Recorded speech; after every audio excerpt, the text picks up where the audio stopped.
Where does this screenshot come from? The photo shows what looks like some kind of flash game featuring a girl with blue hair and a green dress, apparently being tortured, with her arms heavily damaged. The aesthetic of the photo itself is quite mysterious. But what is its true origin?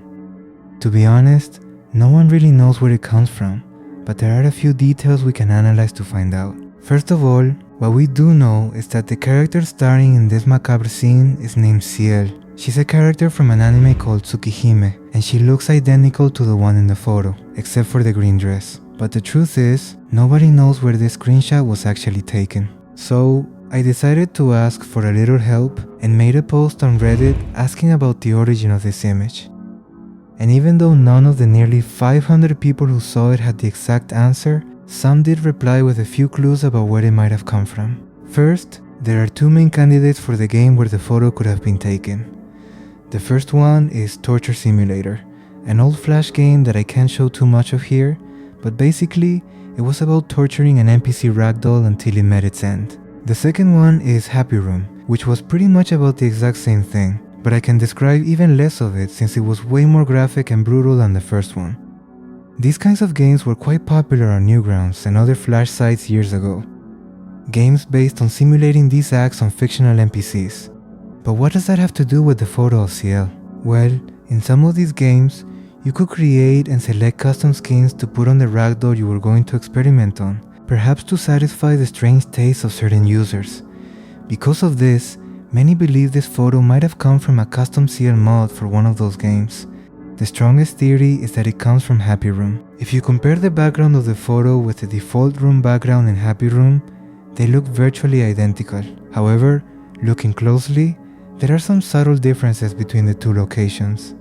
So, to sum it up, it usually comes down to two possibilities. The first is that the game from this screenshot doesn't even exist, and it's simply a piece of fan, art, or an edit made to trick people into believing there actually was a Ciel game like this. The second possibility is that the photo came from a user who made a custom Happy Room mod to put Ciel as the main subject, for reasons that, well, maybe it's best we never know. Free Ice Cream is another bizarre game. This is a 2009 Flash game created by a team of 5 students for a level design class. Well, what these students turned in as a class project turned out to be far more unsettling than your average academic assignment.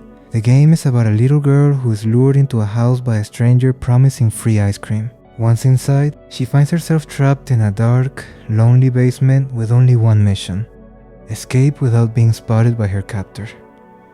But here's the truly disturbing part of the story. Even though the team developed it as a legitimate academic project, it reflects a collective interest in a very specific psychological horror narrative. The game mechanics are quite simple but highly effective at building tension. You control a little girl who needs to hide from a character acting as the hunter. He can hear you if you make noise, and if he spots you, it's game over. The layout resembles a house with a basement packed with tight spaces where you can hide. Trash, bins, closets, and dark corners waiting to be explored. But what sets this game apart is the absolute, eerie silence surrounding it.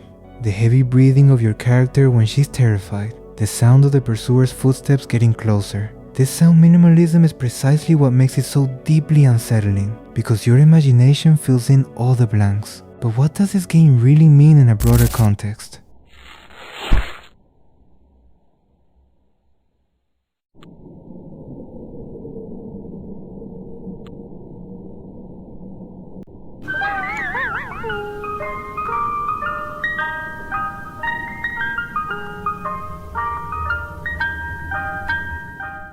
The concept of child abduction as a game mechanic is obviously disturbing, but when you dig deeper into the narrative and what the developers wanted to convey, something even darker begins to surface. This isn't just a cheap, superficial horror game. It's a simulation of a real-world traumatic event. This means that the entire layout of this house, every cramped space, and every escape route was carefully planned and designed to mimic real-life kidnapping cases.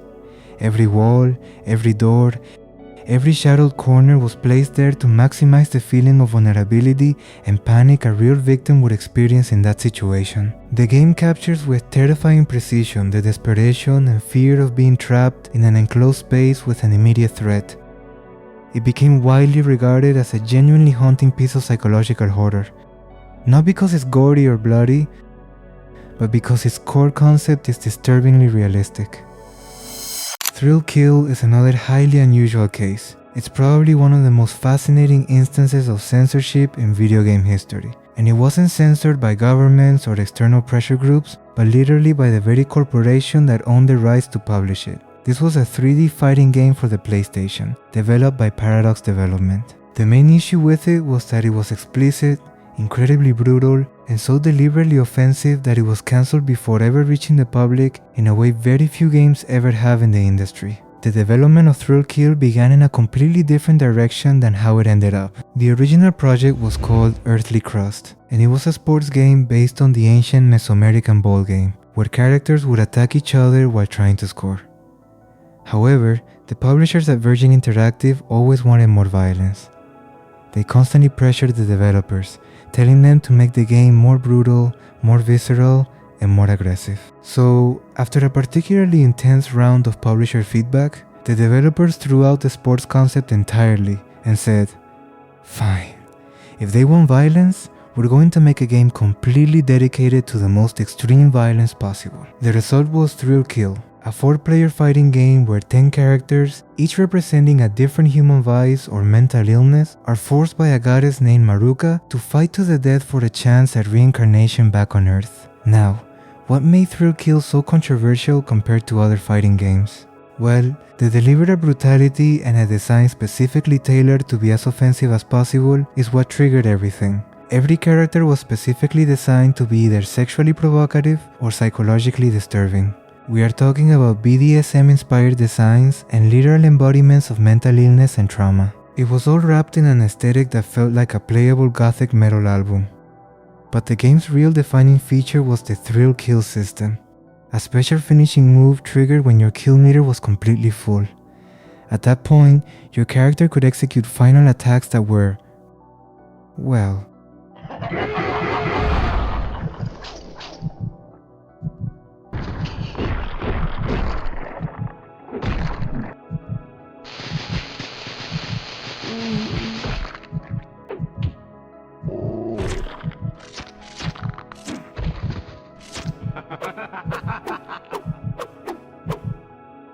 But how did a game that was almost 100% complete end up getting cancelled? This is where the story gets interesting. Thrill Kill was scheduled for release in October 1998, and the game was practically 99% finished.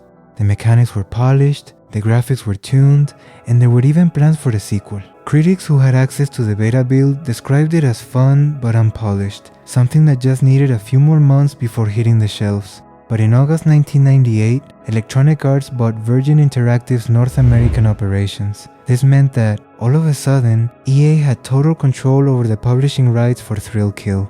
Almost immediately, they looked at the project and said, "No, we don't want this game." Yes, after years of development, right on the finish line, it was completely cancelled. Why would they do something like that? Well, the official response was that they felt the content was too controversial and could damage the company's reputation. But if you look a bit deeper into the history, more complex layers begin to emerge. The video game industry was under tremendous scrutiny at the time. Games like Mortal Kombat had sparked massive controversies in legislatures. People were demanding restrictions, and there were literally debates happening in Congress. The last thing EA needed in their catalog at that moment was a BDSM-themed fighting game about traumatized people fighting in hell, so they simply buried it. They didn't sell it to another publisher who might have released it, and they didn't release it as freeware. They cancelled it entirely, maintained an iron grip of silence over the project, and hoped the world would just forget. But that didn't happen. Someone leaked a near-final version of the game onto the internet, and what happened next was almost inevitable. The game turned into an urban legend. Back then, when internet forums were small and communities shared gaming info directly, incomplete beta versions circulated from person to person. Eventually, someone obtained what appeared to be a near-gold build, essentially the final version ready for manufacturing. In short, the game is fully playable today, thanks to a version that was originally completely leaked. The game's code runs stably on modern emulators like PCSX2. There are even modified versions where people took the original engine and turned it into entirely different games. It's a fascinating case of a game that a massive company tried to erase from existence, but it ended up leaking anyway, and today it's completely accessible to anyone who wants to play it.